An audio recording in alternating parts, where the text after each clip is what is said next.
March 14, 1944. 9:17 a.m. Aberdeen. Proving Ground, Maryland. A captured German Panther tank sits motionless in an open field. Its armor is 5 inches of hardened steel, sloped at 60 degrees, designed to deflect any shell the Allies can produce.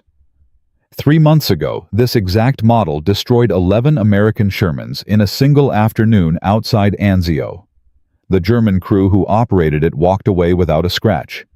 Today, it has no crew. Today, it is a target. 800 yards downrange, a machine nobody in Washington believes in locks its barrel onto the Panther's front plate. The breech slams shut. A voice says quietly, "Fire." The 90mm gun detonates with a sound like the sky tearing in half. The shell crosses 800 yards in less than 1 second. It hits the Panther's glacis plate and does not bounce. It does not spark. It goes through. The rear plate ruptures outward. Steel fragments scatter 200 yards in every direction. The interior of the tank, every instrument, every surface, every piece of equipment is converted instantly into twisted, smoking wreckage. Total elapsed time from trigger pull to complete destruction, 0.9 seconds. The men standing behind the barrier don't speak for 5 full seconds. Then one of them starts clapping. Within 30 seconds, every person at Aberdeen Proving Ground is screaming. The weapon that just ended Germany's armor supremacy was designed not by a general, not by a weapons expert, not by anyone the Army would have chosen for the job. It was designed by a 43-year-old crane engineer from Pittsburgh named Harold Morse, who had never fired a military weapon in his life, and whose only qualification was that he refused to accept the word impossible.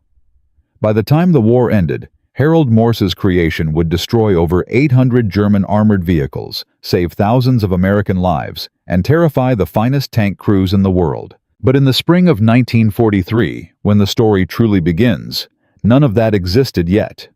What existed was a catastrophe. The summer of 1943 was the worst period in the history of American armored warfare. Not because of bad tactics, not because of bad soldiers, because of math. Simple, brutal, devastating math. The German Panther tank, which had entered mass production earlier that year, was being fielded in numbers that alarmed every Allied intelligence officer who reviewed the reports. The Panther weighed 45 tons. Its frontal armor was 80 millimeters thick, sloped at 60 degrees. That slope wasn't decorative. Sloped armor doesn't just add thickness. It forces incoming shells to travel a longer path through the steel and causes them to deflect. A shell that strikes sloped armor at the wrong angle doesn't penetrate. It skips off. It sparks harmlessly into the dirt. And American shells were doing exactly that thousands of times all across Italy and North Africa, while American boys burned inside their Shermans. The numbers in classified after-action reports were staggering. In documented engagements from mid-1943, American Shermans required an average of 5 direct hits on a Panther to achieve a mobility kill. The Panther needed one. One hit on a Sherman's hull anywhere in the frontal arc at ranges up to 2,000 yards, and the Sherman was done. The 30mm hull plate would fail catastrophically. The ammunition would cook off. The crew had roughly 4 seconds to escape before the entire vehicle became a crematorium. 4 seconds is not very long when you are on fire. Tank crews in Italy started calling the Sherman the Ronson after the cigarette lighter brand, whose advertising slogan was, "Lights first time, every time." They weren't joking. They were writing letters home, asking their families not to let their younger brothers enlist in the armor. Experienced tank commanders with years of combat experience were submitting formal requests for transfer to the infantry. The infantry. Men choosing to walk toward German machine gun positions on foot, rather than climb into a vehicle with armor that a Panther's gun could punch through at ranges where the Sherman's own gun was useless. By July 1943, Army Ordnance had received 17 separate field reports, all saying the same thing in different words. The Sherman cannot fight the Panther at anything approaching equal terms. Suggestions for improvement had been submitted and rejected, or attempted and failed. Additional armor plates welded to Sherman hulls added weight without meaningfully improving survival odds. Revised tactical doctrine calling for flanking attacks sounded elegant on paper and was nearly impossible to execute against an enemy that could destroy you from 2 miles before you got close enough to attempt a maneuver. A new 76mm gun was in development for the Sherman, and while it represented a genuine improvement over the original 75mm independent penetration tests showed it still couldn't crack the Panther's frontal plate at combat distances. Every solution was incremental. Every improvement was insufficient. And every month that passed meant more flag-draped coffins arriving at American ports.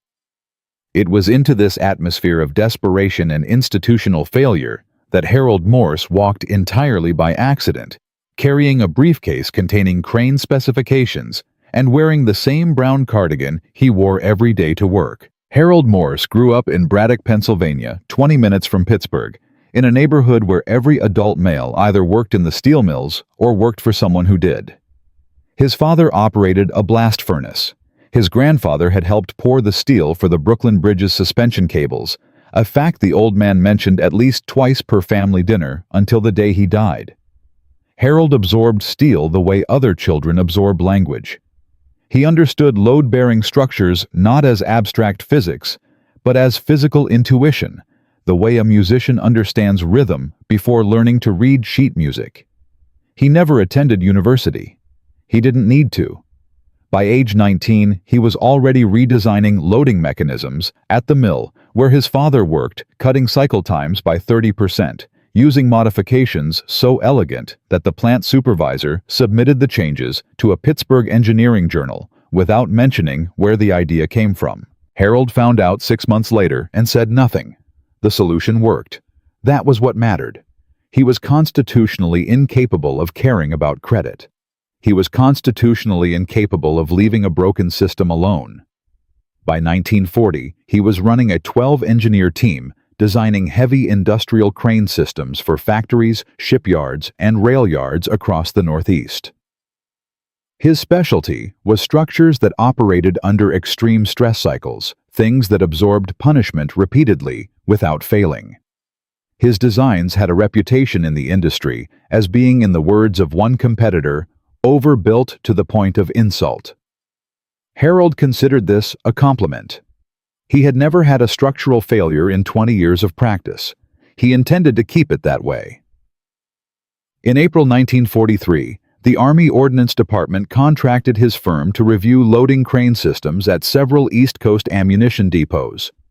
Routine work. Harold was supposed to spend 3 weeks in Washington, review some blueprints, and return to Pittsburgh.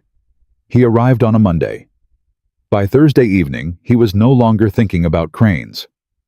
The briefing room he had been given access to for background reading contained, alongside the logistics documents, he needed a stack of secondary technical reports that had been left there by oversight. He began reading them out of habit, the way a carpenter instinctively examines the joinery in every room he enters. What he found stopped him cold. 2 hours into those reports, Harold Morse understood the Sherman problem better than most men who had been working on it for a year. Not because he was a genius, though he was, but because he approached it without the institutional assumptions that had led every previous attempt in the wrong direction. Everyone else was asking, how do we improve the Sherman's gun enough to defeat Panther armor? Harold asked a different question. He asked, what do we already have that can already do it?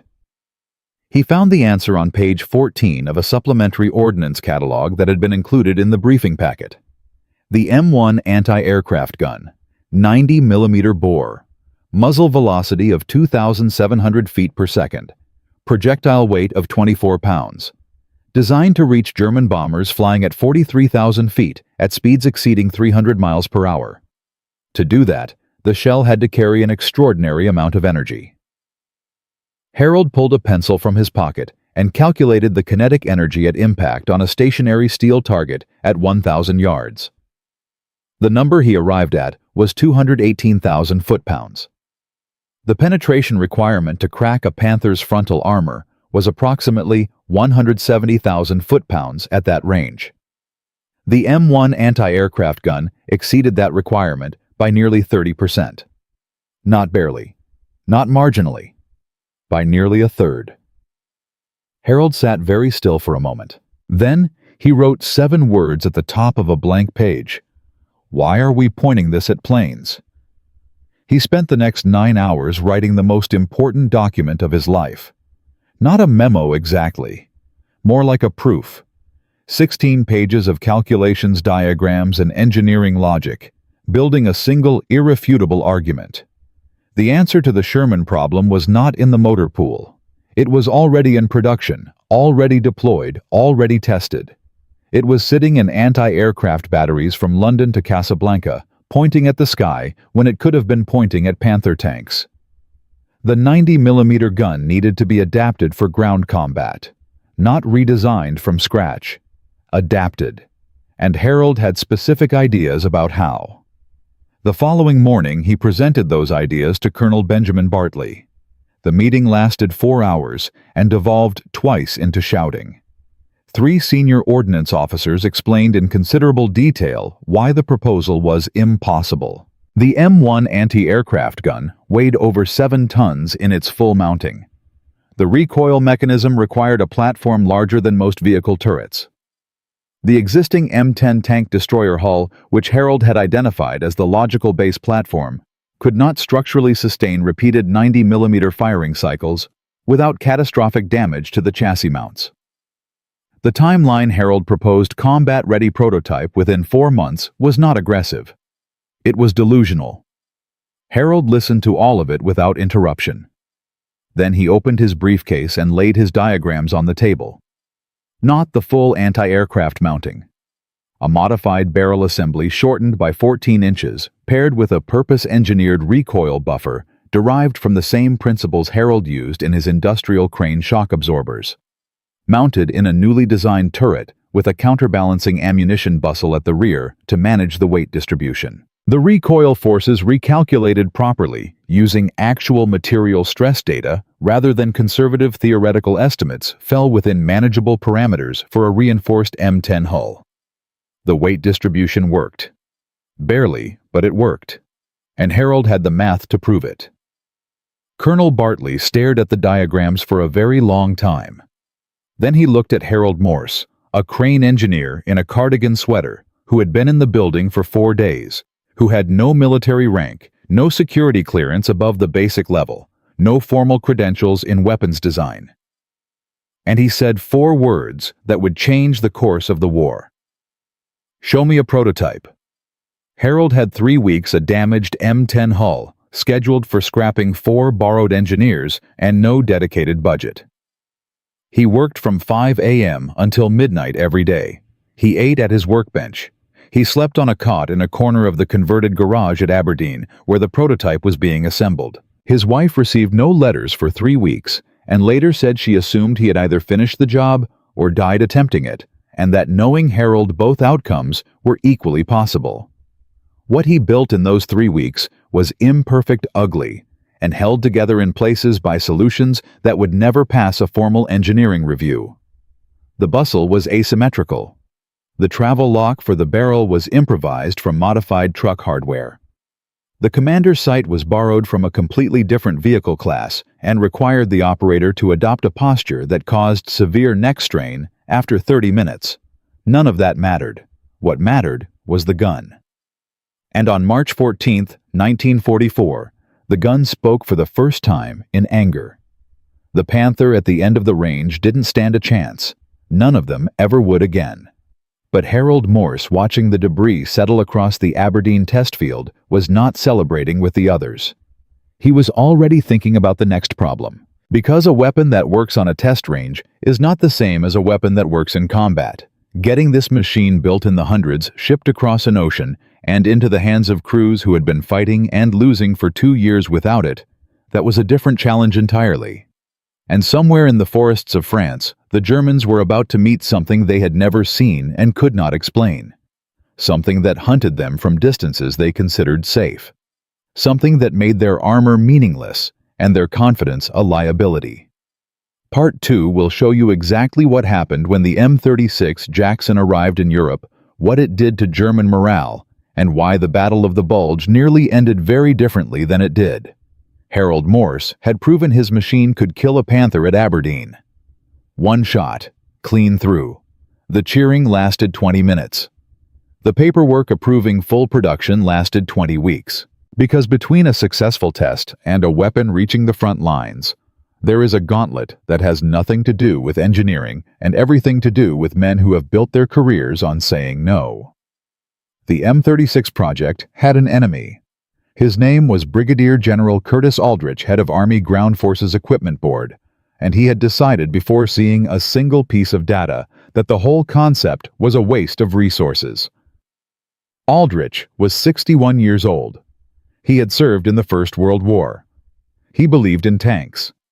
He did not believe in tank destroyers, which he considered an admission of weakness, a workaround invented by people who couldn't figure out how to build a proper tank. He had written a 14-page internal memo in February 1944, arguing that the M10 program should be wound down entirely, and resources redirected toward Sherman production. The M36 proposal landed on his desk in April, as a direct contradiction of everything in that memo. He summoned Harold Morse to his office on April 19, 1944. Harold arrived at 9 a.m. He left at 9:47 a.m. In that 47 minutes, the following exchange occurred, documented in the written account of the meeting's adjutant. Aldrich looked at the Aberdeen test photographs for approximately 30 seconds. Then he set them face down on his desk and said, "Mr. Morse, the Army does not have an anti-tank problem. The Army has a tactics problem. Better crew training and proper flanking doctrine will address Panther engagements more effectively than any new equipment program." Harold said, "General, between January and March of this year, American armor units in Italy reported a combined loss of 340 vehicles in engagements where flanking was either attempted or impossible due to terrain. At what point does a tactics problem become an equipment problem?" Aldrich said. "When I decide it does." He paused. "The M36 program is consuming manufacturing capacity that could produce 200 additional Shermans per month. I am recommending its suspension pending a full review. You are welcome to submit a formal appeal." Harold picked up his briefcase and walked out without responding. He had 3 weeks before the suspension recommendation went to final approval. He had no institutional rank, no political connections, and no budget for the appeal process. What he had was a test result that any honest engineer who looked at it would find impossible to dismiss. He found his ally 2 days later in the form of Colonel James Benton, chief of the Tank Destroyer Center at Camp Hood, Texas. Benton was 38, had commanded tank destroyer units in North Africa, had personally watched M10s bounce shells off Panther frontal armor at ranges where the German crew wasn't even bothering to return fire. He had been trying to get someone in Washington to listen to him for 8 months. When Harold Morse showed up at Camp Hood with his Aberdeen photographs and his penetration calculations, Benton read every page in one sitting, then picked up his telephone and started making calls. Benton had one significant advantage Harold lacked. He knew which generals actually listened to field commanders and which ones were managing their post-war career trajectories. He went directly to Major General Andrew Bruce, commander of the entire Tank Destroyer Command, a man who had built his professional reputation on the argument that dedicated anti-tank vehicles were essential to modern warfare. Bruce had been losing that argument politically for 2 years. The M36 data was the first concrete proof he had ever held in his hands. Bruce arranged a formal demonstration, not a repeat of the Aberdeen test, something more rigorous. A controlled tactical exercise at the Tank Destroyer Center, observed by a panel of 7 senior officers, including 2 representatives from Aldrich's equipment board. The date was set for May 8, 1944, 4 weeks away. Harold was given access to 2 prototype M36 hulls, a crew of 6 men, and exactly 40 rounds of the high-velocity armor-piercing ammunition. If the demonstration failed to produce results that the panel considered operationally significant, the suspension recommendation would proceed without further review. One chance. That was the phrase Benton used when he explained the terms. One chance to prove the concept in front of people who were actively hoping it would fail. Harold spent those 4 weeks at Camp Hood, running the prototype crew through every scenario he could construct. He understood the gun's mechanical behavior better than anyone alive at that point. He knew its recoil timing, its traverse, speed, its accuracy, variance at different ranges and temperatures. He designed a demonstration sequence that would force the panel to confront the numbers directly with no possibility of attributing the results to favorable conditions or lucky shots. May 8th arrived cold and overcast. The range at Camp Hood stretched across 3 miles of flat Texas scrubland. 4 captured German vehicles had been positioned as targets, 2 Panzer IVs at 500 yards, 1 Panther at 900 yards, and 1 Tiger I at 1,200 yards. The Panzer IVs were included deliberately. They were vehicles the M10 could already handle. The panel needed to see the contrast. The 7 officers took their positions on the observation platform at 8 a.m. Aldrich's 2 representatives stood slightly apart from the others, arms crossed, faces, carrying the specific expression of men who have decided their conclusion in advance and are waiting for the formality of evidence to conclude. Harold stood behind the crew. He said nothing. This was not his moment. This was Sergeant First Class Raymond Kowalski's moment, the lead gunner Harold had been working with for 3 weeks, a 26-year-old from Cleveland, who had the steadiest hands Harold had ever observed in a human being. First target, Panzer IV at 500 yards. Kowalski loaded, aimed, fired. The shell hit the hull dead center. The Panzer IV ceased to exist as a coherent structure in approximately 0.7 seconds. Standard result. The panel noted it without visible reaction. Second target, Panzer IV at 500 yards offset 40 degrees from center. Same result. Same time. One of Aldrich's representatives wrote something in a notebook. Third target, the Panther, 900 yards. This was the test. Every previous American weapon system had failed this specific challenge. The M10's 3-inch gun firing its best available ammunition at 900 yards against Panther frontal armor achieved penetration in fewer than 20% of recorded engagements. The panel knew that statistic.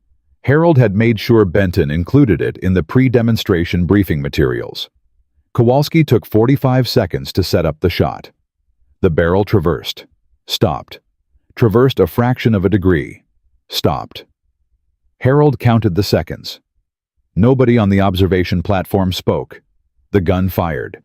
The Panther's front plate did not deflect the shell. It did not spark. The round entered the glacis, traveled the full length of the interior, and exited through the rear plate, carrying approximately 60% of the original plate material with it as fragmented shrapnel. The explosion that followed was not the ammunition cooking off in the conventional sense. It was simultaneous detonation of the stored rounds, the fuel and the gas compression from the penetration event itself. The turret separated from the hull and traveled approximately 30 feet laterally before impacting the ground. The observation platform was silent for 4 seconds. Then General Bruce said in a voice that carried clearly across the range, "Do it again." Kowalski did it again. Different angle. 850 yards. Same result. Different timing, 1.1 seconds from impact to structural failure versus 0.9 seconds on the first shot, but the same fundamental outcome. Complete destruction. Zero deflection. The Tiger I at 1,200 yards was the final target. 1,200 yards was beyond the effective range of any weapon currently deployed on an American vehicle. The Tiger's frontal armor was 102 millimeters flat, without the Panther's slope advantage but considerably thicker. Harold had not guaranteed this shot.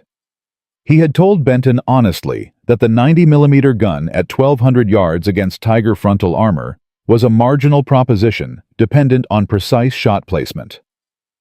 Kowalski took 90 seconds, the longest 90 seconds Harold had ever lived through. When the gun fired, the shell traveled for just over a second before impact. The Tiger's front plate held. It did not penetrate cleanly. But the impact deformed the plate inward by approximately 3 inches, destroyed the driver's instruments, jammed the gun traverse mechanism, and caused the simulated crew sensors to register casualties consistent with concussive trauma to all 5 crew positions. The Tiger was not destroyed, but it was rendered non-operational by a single round from 1,200 yards. No Allied weapon had ever achieved that result. One of Aldrich's representatives closed his notebook. He said nothing for the remainder of the demonstration. The other walked down from the observation platform and asked Harold without preamble how long full production would take to deliver the first 100 units. Harold said, 60 days if the suspension recommendation is withdrawn today. The recommendation was withdrawn the following morning. Production authorization came through on May 11th. The first production M36S began rolling off the Fisher Body plant in Detroit on July 3, 1944. By August 44, units were loaded onto transport ships bound for Cherbourg. By September, they were in France. By October, German intelligence had begun receiving reports of a new American weapon that was killing Panthers at ranges they had believed completely safe, and they had no idea what they were dealing with. The crews who received those first M36s had been fighting in Shermans for months. When they climbed into the Jackson for the first time and looked through that sight at the gun barrel extending out ahead of them longer than anything they had ever operated, the reaction was consistent across every account that survived the war. They felt for the first time since arriving in Europe like they had a chance.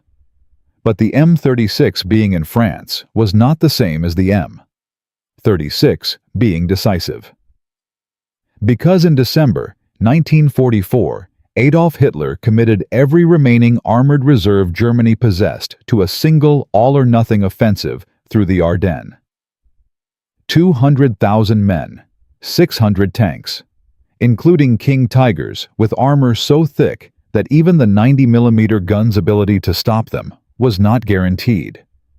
And the 6 M36 defending the town of Bastogne were about to be asked to hold the line alone, surrounded outnumbered 10-1 with no resupply and no relief for 7 days.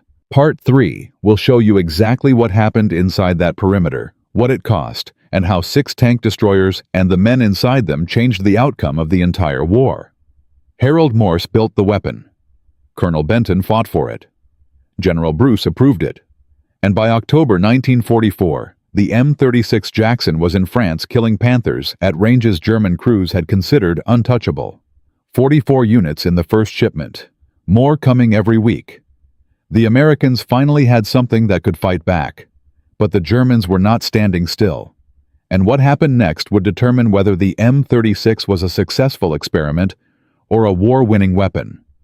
By November 1944, German intelligence had assembled enough field reports to understand the basic dimensions of the problem. A new American anti-tank gun was operating in the Lorraine sector. It was destroying Panthers at 900 yards and beyond. It was appearing, firing, and disappearing before German crews could identify its position. Captured American prisoners were questioned directly about the long gun, which is what German tank crews had started calling it in their radio transmissions. Most prisoners genuinely didn't know what they were describing. The M36 units were operating in small numbers, moving constantly, and their crews had been instructed not to discuss the weapon's specifications even among Allied units. German Panzer Command issued a formal alert to all armored formations on November 3, 1944.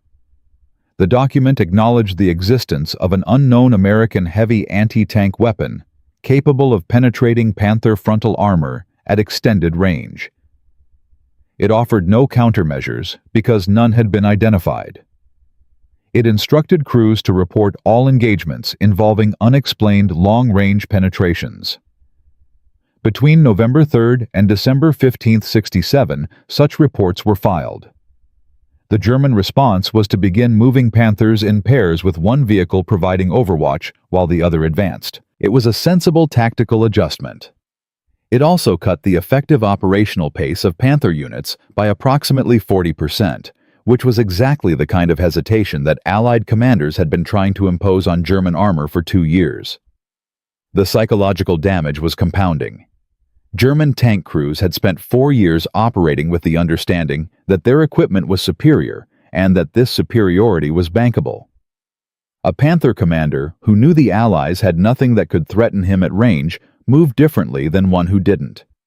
He was more aggressive. He took positions that exposed him because the exposure carried no real risk.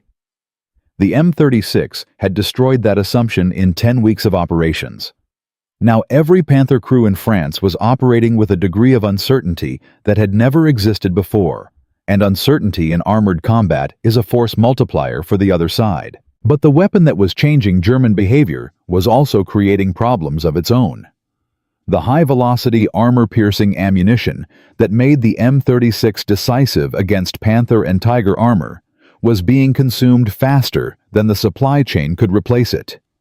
Each shell cost more to manufacture than the entire secondary armament of a Sherman tank. Production was running at maximum capacity and still falling short. By late November, some M36 crews were reporting that they had been issued as few as 6 rounds of the special ammunition per vehicle per week. 6 rounds, against an enemy deploying Panthers in hundreds. Harold Morse received the ammunition report through Benton's office on November 28th. He read it 3 times. Then he called the Aberdeen ballistics team and spent 6 hours on the telephone working through alternative ammunition configurations that could partially substitute for the primary round without requiring an entirely new production line. The solution he arrived at was imperfect but functional. A modified configuration using a different propellant charge and a slightly heavier projectile that sacrificed approximately 12% of muzzle velocity in exchange for a manufacturing process that was 40% faster. It would not penetrate Tiger frontal armor reliably. It would penetrate Panther frontal armor at ranges up to 700 yards. That was enough for most engagements. The modified round entered production on December 8, 1944. 7 days later, Adolf Hitler launched Operation Wacht am Rhein. December 16, 1944. The Ardennes. Before dawn, 800 German artillery pieces opened fire simultaneously along a front 85 miles wide. 200,000 German soldiers, supported by 600 armored vehicles, including the finest remaining Panther and Tiger formations in the Wehrmacht, drove westward through the frozen forest in a bid to reach Antwerp and split the Allied armies in half. The assault achieved complete tactical surprise. American units along the front were overrun or isolated before they could organize coherent resistance. In the first 48 hours, the Germans advanced 40 miles in some sectors. The situation was by any objective assessment catastrophic. Into this catastrophe, 6 Me-36 Jacksons from the 705th Tank Destroyer Battalion drove east toward Bastogne. December 18, 1944. Bastogne, Belgium. 1430. The town sat at the intersection of 7 major roads. Whoever held Bastogne controlled movement through the entire central Ardennes. The Germans needed it. The Americans needed to deny it. The 101st Airborne Division was digging in around the town's perimeter with whatever they had, which was rifles, machine guns, light artillery, and no heavy anti-tank weapons. The German armored ring was closing. The 6 M36 arrived with 4 hours to spare. Lieutenant Colonel Clifton Templeton, commanding the 705th Detachment, positioned his vehicles in a hexagonal pattern around the perimeter. Each M36 was assigned a sector with overlapping fields of fire. Crews spent the remaining daylight hours measuring distances to every terrain feature in their sectors, marking range cards with pencil, and noting the exact compass bearing to every likely avenue of approach. They had learned in 3 months of combat that the M36's advantage was information and positioning. A Jackson that knew a Panther was coming had an 80% chance of killing it. A Jackson that was surprised had approximately the same odds as a Sherman, which were not good. The first major assault came on December 19th at 05:15. Fog. 0 visibility beyond 200 yards. German infantry leading Panthers following 50 meters behind. The 101st's perimeter reported contact on the northwest approach at 05:18. Staff Sergeant Carl Dawson's M36 was positioned covering that sector from a concealed position behind a stone farmhouse.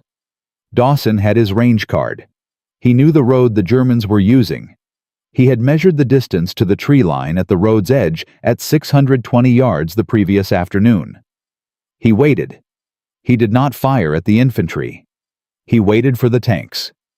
The first Panther emerged from the fog at 0523. Dawson's gunner put the first round through its frontal plate before the Panther's commander had fully oriented his periscope. The explosion lit the fog from inside like a paper lantern. The second Panther, following 60 meters behind, stopped. The crew was trying to identify the source of the shot. They had 4 seconds. Dawson's gunner was already loaded. The second Panther took the round through its left track housing and into the hull ammunition storage. The detonation was large enough that the 101st's perimeter positions 400 meters away reported the shockwave. The German infantry assault dissolved. Without the Panthers, the foot soldiers had no answer for the defensive positions. They fell back 200 meters and called for artillery. This pattern repeated itself across the Bastogne perimeter for 7 consecutive days. German armor would probe. An M36 would engage from concealment at range. The tank would burn. The assault would stall. Artillery would follow. The M36s would move to secondary positions before the shells arrived. Then the cycle would begin again. The King Tiger presented a different problem. On December 23rd, a column including 2 King Tigers attacked the southern perimeter. The King Tiger's frontal armor was 150 millimeters of hardened steel. The 90mm gun, even with the primary ammunition, could not guarantee penetration of that plate at combat ranges. Templeton knew this. His crews knew this. Sergeant First Class Martin Reeves spent 45 minutes maneuvering his M36 through back streets and frozen gardens to reach a position where he could engage one of the King Tigers from a 40-degree angle to its side hull.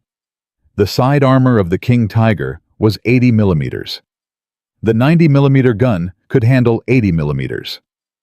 Reeves fired from 340 yards. The round entered just below the turret ring. The King Tiger did not explode. It burned slowly, which is somehow worse to watch. The second King Tiger withdrew. When the relief column of the 4th Armored Division finally broke through the German encirclement on December 26th, they found the 6 M36 still operational. All 6. Tracked by enemy fire, peppered with shrapnel, running on minimum ammunition, crewed by men who had not slept properly in 8 days. But operational.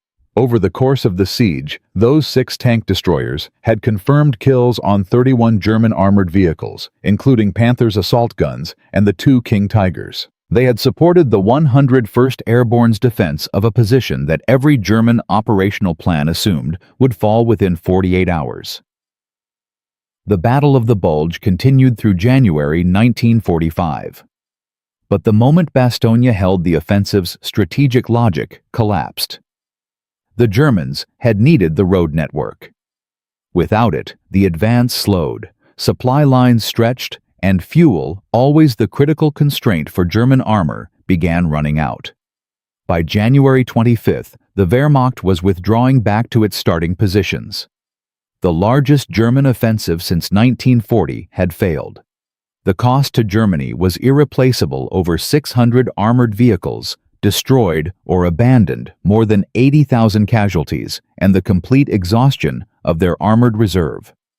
After-action analysis attributed a significant portion of the armored losses in the Bastogne sector directly to M36 engagements. The 705th Tank Destroyer Battalion alone accounted for 57 confirmed armored kills during the battle. Against their own losses, 2 M36s damaged both recovered and repaired 0 total losses. The kill ratio was not a number that fit comfortably into pre-war expectations of what armored combat looked like. By February 1945, German armored doctrine had been formally revised to instruct crews to avoid sustained engagement with unidentified American anti-tank assets. In practical terms, This meant that Panther and Tiger crews were now operating defensively in situations where they had previously operated with aggression. The psychological reversal that Harold Morse had made possible with 16 pages of calculations in a Washington briefing room had propagated all the way to the top of the German armored command structure. They were afraid. The war in Europe ended on May 8, 1945. Harold Morse heard the news at Aberdeen, where he was already working on the next problem. He ate his ham sandwich. He went back to work. But what happened to Harold Morse after the war, and what his creation went on to do in conflicts nobody anticipated across decades, nobody predicted in places nobody would have imagined? In 1944, that is a story that most history books skip entirely. Part 4 will tell you all of it, including the part where a weapon designed to kill Panthers in 1944 was still killing tanks in the 1990s, 50 years later, on the streets of a city that didn't exist when the first M36 rolled off the line in Detroit. Harold Morse built the weapon that stopped the Panthers at Bastogne. His calculations saved Bastogne. His stubbornness saved the M36 program when Aldrich tried to kill it. His prototype, assembled from scrap in a converted garage over 3 sleepless weeks, became the most feared anti-tank weapon on the Western Front. 600 German armored vehicles destroyed. Thousands of American lives preserved. The Battle of the Bulge decided. The war in Europe shortened by margins that military historians still debate, but universally acknowledge as significant. And when the guns went silent on May 8, 1945, Harold Morse was at Aberdeen eating a ham sandwich working on the next problem. That is the story most people never hear. Not the victory. What came after it? Harold Morse returned to Pittsburgh in July 1945. He received no medal. He held no military rank. His name appeared in no official Army press release and no newspaper account of the M36's battlefield performance. The citations that were written about the Jackson program in the immediate post-war period credited the Aberdeen Proving Ground engineering team collectively, which was accurate but incomplete in the way that collective credit is always incomplete. The individuals who drove the concept, who fought for it against Aldrich's resistance, who built the prototype by hand and made it work, were absorbed into the institutional narrative as unnamed contributors to a team effort. Colonel Benton wrote Harold a letter in August 1945.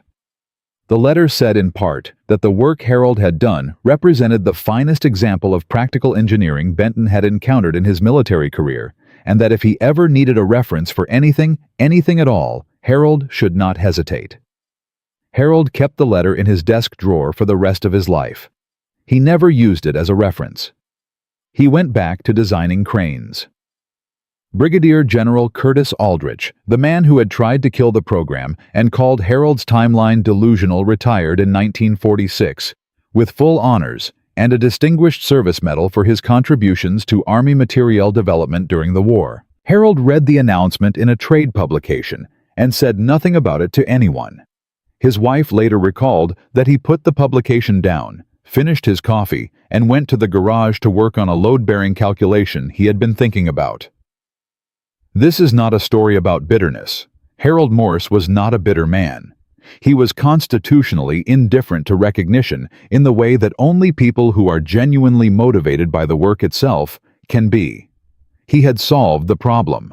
The problem being solved was the point. Everything else was administrative. But the absence of formal recognition means that the man most responsible for one of the most consequential weapons decisions of the Second World War spent the next 30 years designing industrial equipment in Pittsburgh, while the weapon he created went on changing history without him. Because the M36 Jackson did not stop when the war ended. It kept going. And the scale of what it did in the decades after 1945 is in some ways more remarkable than what it achieved in the 10 months between August 1944 and May 1945. The Korean War began in June 1950. North Korean forces crossed the 38th parallel with an armored spearhead built around Soviet T-34 tanks, the same vehicles that had devastated German formations on the Eastern Front, and which represented in 1950 a genuinely formidable threat to anything the South Korean military could field.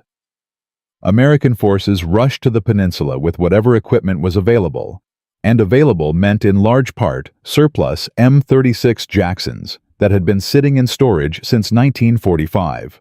The Army had been scrapping them by the hundreds. Enough survived to matter. Korean War after-action reports documented M36 performance against T-34 armor in language that echoed the Aberdeen test records from 1944. The 90mm gun handled the T-34's armor with the same categorical efficiency it had demonstrated against Panthers.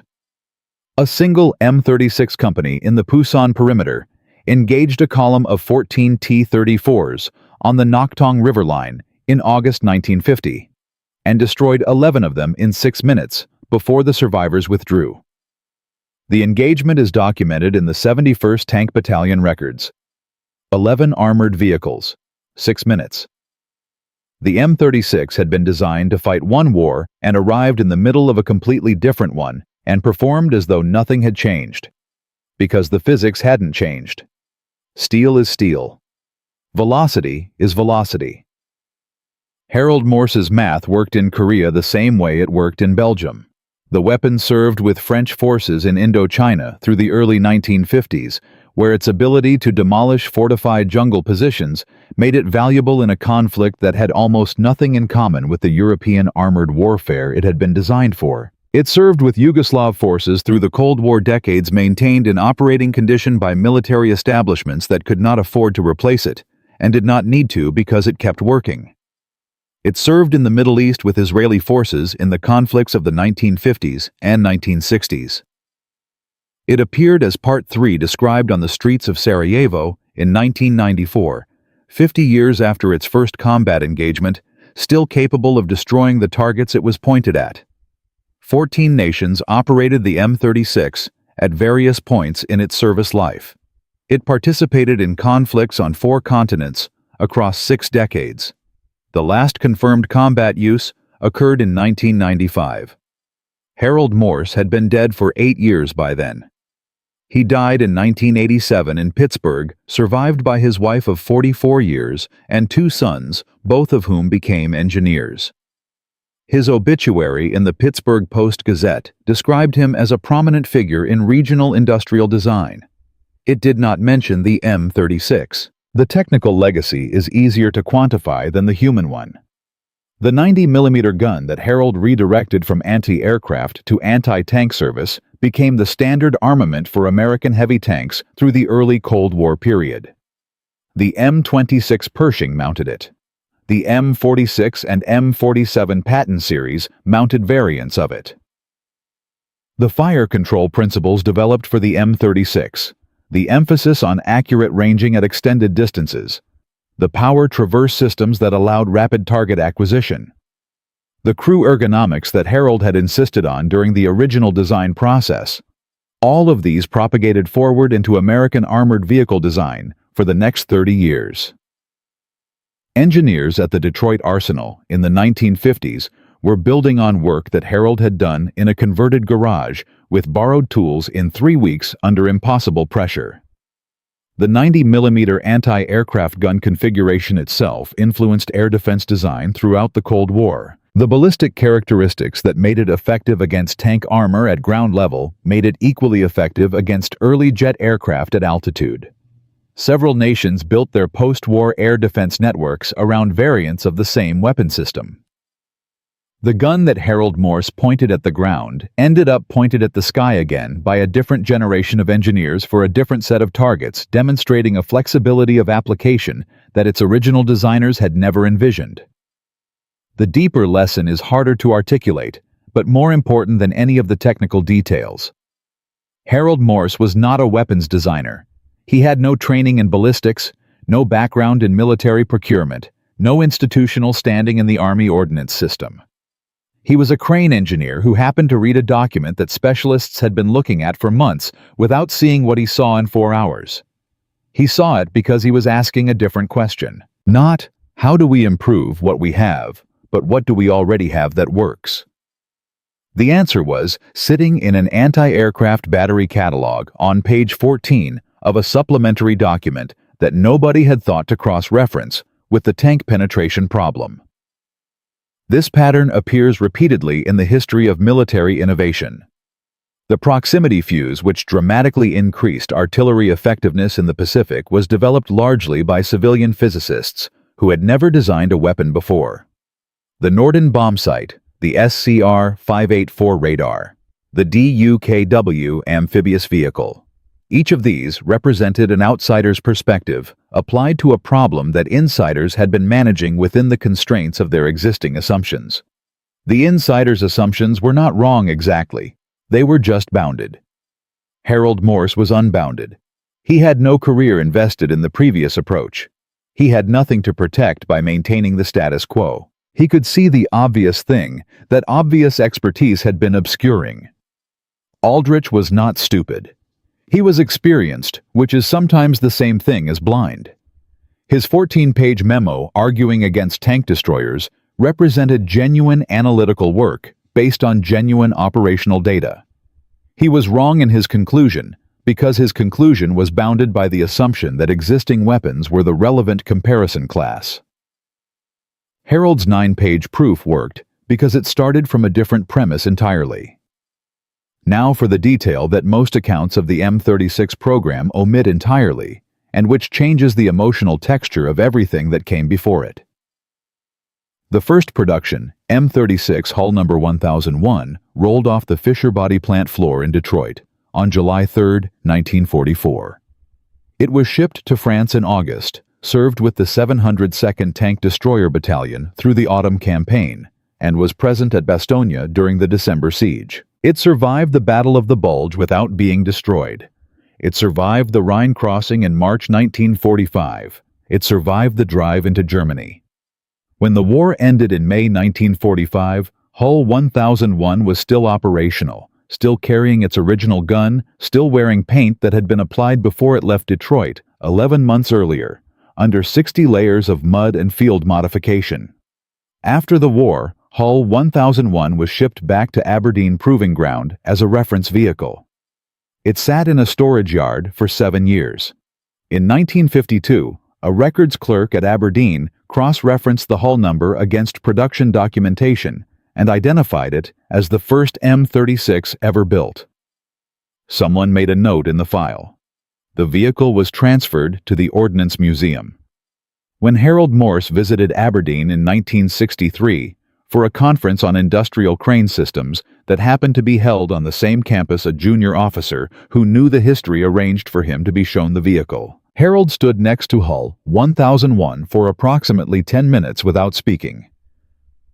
The officer, who was present later, wrote in a personal account that Harold ran his hand along the gun barrel from the muzzle to the breech the full length of it, and then patted the steel twice, the way a carpenter might acknowledge a piece of good work, and walked away without a word. From a crane engineer's 9-page memo to a weapon that served for 60 years across 14 nations, killing tanks in 4 decades of conflict, saving lives in wars that hadn't started when it was designed. The M36 Jackson proved that the most important qualification for solving an impossible problem is never being told convincingly enough that it cannot be done. Harold Morse was never convinced. The Panthers burned, the line held, and somewhere in Pittsburgh, a man in a brown cardigan went back to work.